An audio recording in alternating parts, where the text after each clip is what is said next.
There are only a few facts of life. The Simpsons will outlive mankind, the song Like a Virgin is clearly about big dicks, and the highest grossing movie list is fucking boring.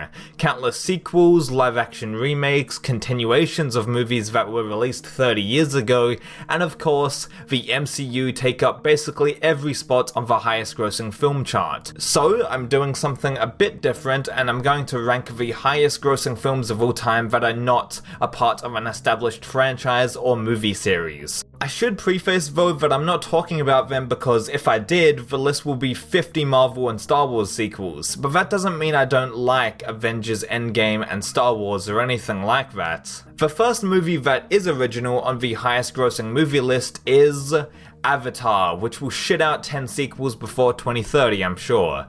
I'm fully aware it has sequels coming out in the future, but Avatar was an original film when it came out in 2009. It's also not based from anything except for James Cameron's brain thinking about tail fucking and saying, oh, let's just put this into the script. Yeah, Avatar is fine, but it lacks an oomph that Cameron's earlier movies had. There's not too much to talk about from a, talking about the actual story perspective, and additionally, you could argue the only reasons Avatar grossed $2 billion were because of the re-releases, the wide demographic the film had, and well, come on, do I really need to spell it out? Now, I'm not knocking the special effects in Avatar at all, because it was groundbreaking with the 3D technology in particular, but the way it stands today, Avatar is certainly not the best James Cameron movie at all, but in general, it's fine. Sinking right below Avatar is Titanic, which is in general the third highest grossing movie of all time. Excluding Endgame from this list because it's a sequel or a 20-second quel, to be exact, that would bump up Titanic and make it the second highest grossing original film of all time.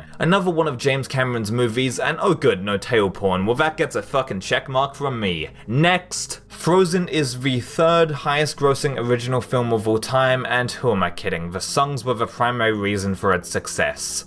On its own, Frozen is a solid movie with fun, quirky characters, and a great, if not redundant presentation, but I fail to see it garnering the same amount of attention without the songs, specifically, Let It Go. Don't get me wrong, Frozen is a good movie. I don't think it's a modern masterpiece by any stretch, but it's still good nonetheless. The themes of true love versus fear not bottling things inside as it may have consequences for everyone around you, and all of that were handled fine, but the narrative around it, while engaging enough, wasn't absolutely enthralling either. I think it's kind of frustrating actually, because everyone misinterprets the grandpa troll's words. In the beginning, when the sister's parents go to the trolls in order to heal Anna's injuries, the grandpa says that Elsa needs to control her powers. Control, keyword. But her parents misconstrue that as, well, no powers for her anymore, wear these gloves and maybe not do the whole magic thing around the house. Even though in a later scene we see her performing magic with her feet and we never see her wear special shoes to help her prevent that. Oh well, that's just dumb nitpicking I suppose. Later on in the movie, Elsa accidentally poisons Anna's heart, or Anna, whatever you want to call her. I'm calling her Anna. Actually no, fuck it, I'm switching between the two. I guess the first time Elsa injured her as a kid, she only got brain freeze or something.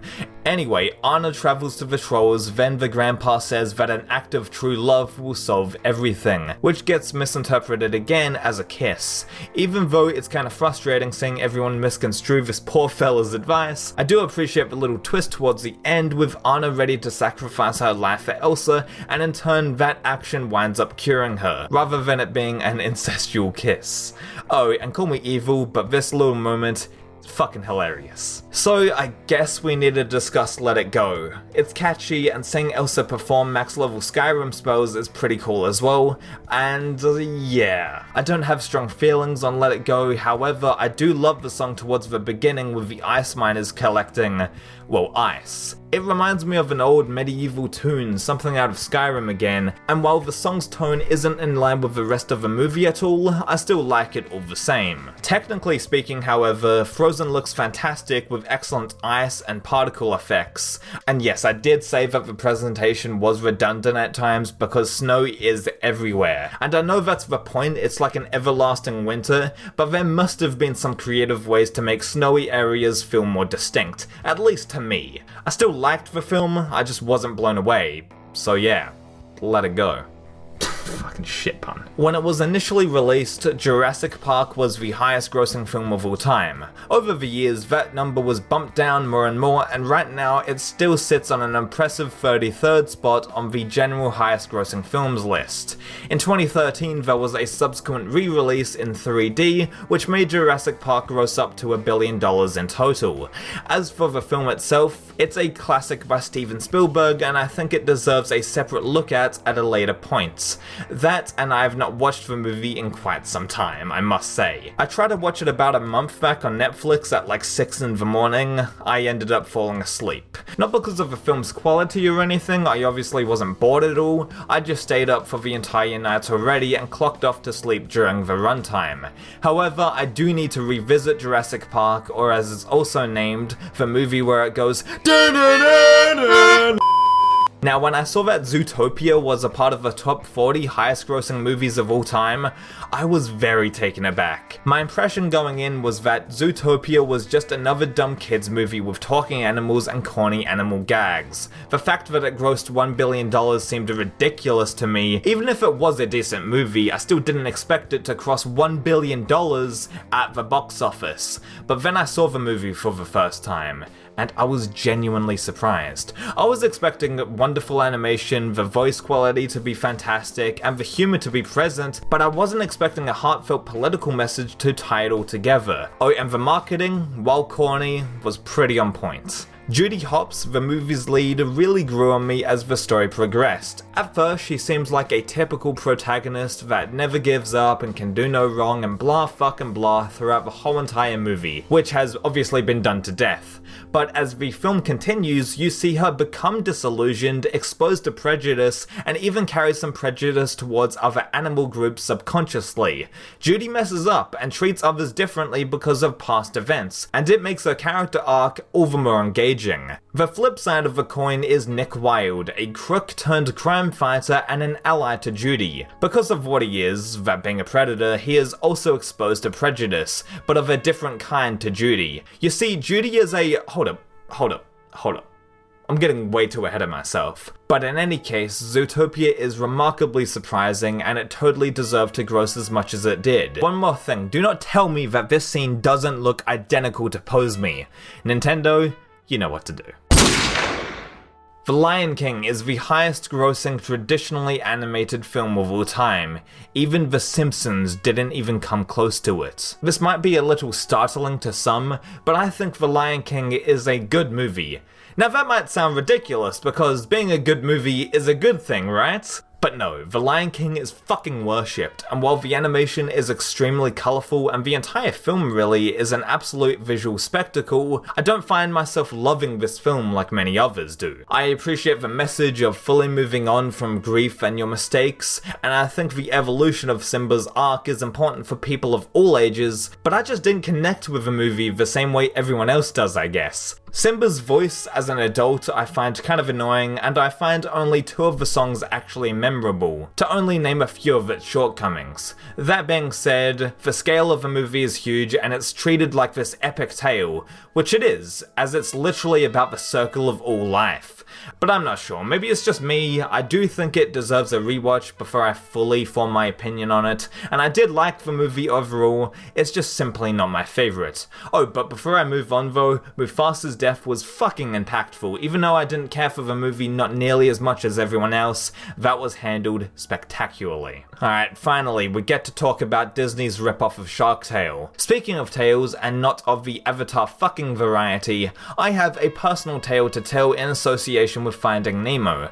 I saw the movie when I was young multiple times, I liked it, and when I grew older, I thought the seagulls were saying might, which makes sense, right? They're Australians, so of course I thought they said mate. But I remembered it wrong. And this isn't some Mandela effect type deal because everyone knows they said mine instead of mate, but I'm the twat that never rewatched the fucking movie and I always thought they said mate. Regardless, that scarring story won't affect my judgment on Finding Nemo know, as a whole, because there's a lot to like with this movie. The animation, humor, and emotional beats all worked in Finding Nemo, and I still have nightmares about this character. Ranked as 55 on the highest grossing movies list is Bohemian Rhapsody, and I have not seen it yet. I was mildly interested in watching it because, well, it's fucking Queen, but I was equally disappointed that Sacha Baron Cohen had no involvement in the project. After his proposal for a Freddie Mercury biopic, as mentioned on the Howard Stern show, I was so curious to see that movie. But alas, here we have Bohemian Rhapsody, which grossed almost $1 billion. Not bad. For the life of me, I can't remember anything about the secret life of pets. I know the concept of, well, there being a secret life of pets, but that's about it. None of the jokes stuck with me, the story is pretty forgettable, and it's another movie about pets. Which is fine, it just doesn't engage me as much as other animated films do. However, I did see this movie back when it was released, and I found myself enjoying it from what I remember. So yeah, there you have it, memories from over a fucking year ago about a movie that I barely remember. It's pretty good. Yeah. Speaking about forgettable animated movies, Inside Out! No, I'm only kidding around because this is actually a kids film that all ages can relate to. Throughout the film, we follow a girl named Riley as she and her parents move to San Francisco, and she also has to deal with the challenges of growing older. However, early on we find out that in each person's mind there are 5 emotions with individualized personalities: joy, sadness, anger, disgust, and fear. The plot derails as joy and sadness in Riley's mind are accidentally discarded from the team and they have to track back to the main control panel, and it's then when the film's core message actually presents itself. Sadness makes you human, and if we're happy 100% of the time, that's not really being truly human either. Yes, The Dark Knight is brilliant, it holds up as one of the best superhero films of all time and is a part of the highest grossing films list as well. But it's based on an existing property, that being, well, Batman, and it's a sequel to Batman Begins. So yeah, the Christopher Nolan film we're talking about is Inception. Yeah, everyone and their fucking mum likes this movie. With Nolan directing and writing, Hans Zimmer composing the music, oh, and all these guys performing, this was bound to be a hit. And you've got to hand it to the creative concept around this movie, even though Inception clearly rips off Sharkboy and Lava Girl, but we'll let that slide for now. Oh, and off the back of The Dark Knight, like I said before, arguably the greatest comic book movie ever made, Inception had many things going for it to succeed. Independence Day is a cluttered movie, to say the least, and that's what's weird about it because the characters and the overarching story is pretty thin. The film just has an ensemble cast that are in different scenarios and it takes a while before the plot actually begins moving, so I would say that Independence Day is a great movie to have on in the background while you're doing something else. Aside from some decent performances here and there and some spectacle, it's nothing special and I'm surprised it garnered the box office take that it did. I mean, yeah, I agree that the special effects were pretty damn good, but they weren't groundbreaking by any stretch. In fact, I'd argue that Star Wars and 2001 and certain movies like that are infinitely more impressive and have more unique effects. But hey, the White House being destroyed is still an iconic image. Also, there's some really weird, off-color and really funny moments in this movie, and they're all unintentional. Like, why the hell is this dude on a horse? I'm on a horse. Oh, and this is my favorite line in this entire film. I have a confession to make. I'm sleeping next to a beautiful young brunette. You didn't let her stay up all night watching TV, did you? What the fuck? Like, who decided this was a great line to throw in? The president is not only a fighter pilot apparently, but he's also kind of a nonce. Unlike Zootopia or Frozen, Coco didn't gross over $1 billion, but it was pretty damn close with $800 million instead. While the characters in Coco are based around Mexican culture, particularly the Day of the Dead holiday that is not endorsed by George A. Romero surprisingly, the designs remind me so much of this Wii game called Death Jr. Root of Evil. Useless reference aside, let's just move on. Anyway, E.T. is another Spielberg classic that has been parodied and celebrated and adapted into shitty video games time and time again. So this video can go on and on and on, but I thought I would end it at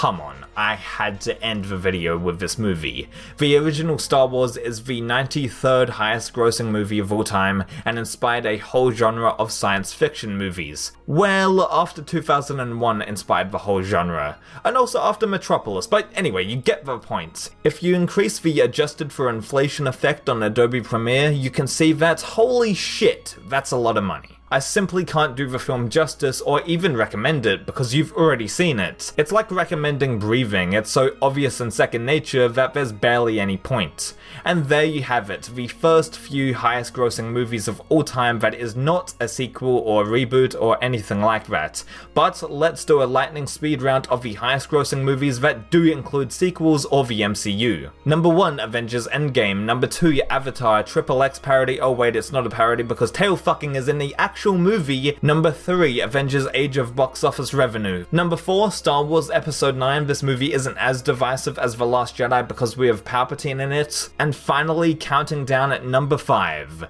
Avengers Endgame re-released with a few milliseconds of new footage. Wait, what? Holy shit, this line is so worth it!